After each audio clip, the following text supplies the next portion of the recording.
as quiet today and not talk too loud because my wife is upstairs. She's trying to sleep, and it's she don't appreciate me waking up at 4 o'clock and doing these solo podcasts, I call them.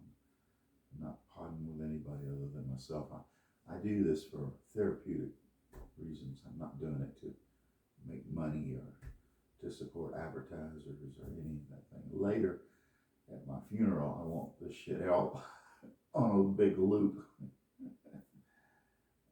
Shit, it'll probably go for a week, but anyway, because I've done a lot of these. I started out before the web was invented. I had already created a bulletin board that you could, when the phones used to put them in the cradle. I actually had two of them. I started out with the Kink Link, and from there spun off the Atlanta Connection, which was a bunch of people wanting to get naked and party, young people mostly. And I even went to one of their events. They knew who I was. I just didn't know who any of those people were. Jen and I are not swingers, but we saw some really weird shit going on at their pool and out in the fields. And this guy had a lot of property through these parties, and I think he and his wife ended up getting divorced. It was a sad story. Started out with some cheap thrills and ended up splitting up their marriage. So probably because she got sick of watching him do other women in front of everybody. I don't believe in open marriage. I believe in monogamy. One man, one woman, and they're like a pair of birds or love doves, and they go build the nest, lay their eggs, and that's the rest of the story. Birds are monogamous by nature. Some animals aren't. The deer, and we watch those from our deck because I own a good bit of property going down the mountain from where our home is.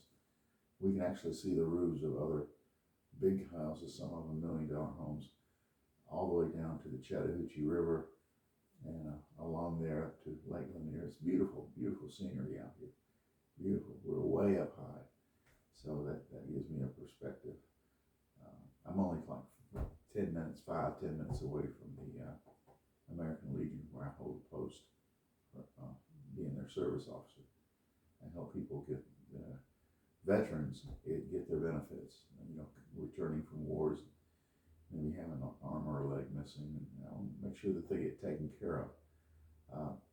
I do that most of what I do is volunteer. I work from 4 a.m. until 11 p.m. at night.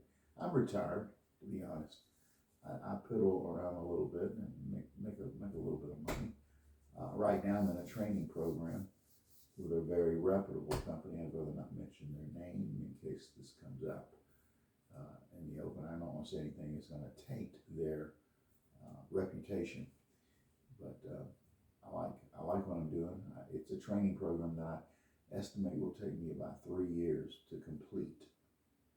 And they put me in the room, actually not a room, but a Zoom, because you got to Zoom all over the internet, because they've got people from all walks of life, and in the United States, and their lifestyles are completely different. There's a huge difference in Alabama than going out all the way to California. I mean, just the way people think, they don't think the same way. They don't talk the same way. They probably don't even walk the same way. But California has this way of doing things. It's a big enough state where they could actually support the economy of an actual nation. That's how big their economy is. But they also have a lot of problems culturally. The huge homeless population. People move out to California because they know what round the clock weather is going to be fairly warm. They can make a tent and live in the forest if they want to. But anyway, I'm going to cut this short because I'm on a real tight budget. I don't know if you can tell it or not, but I'm really sick. I'm taking antibiotics. Let me show you my medicine cabinet before I log off, just to let you know that I am who I say I am, and I do what I say I do.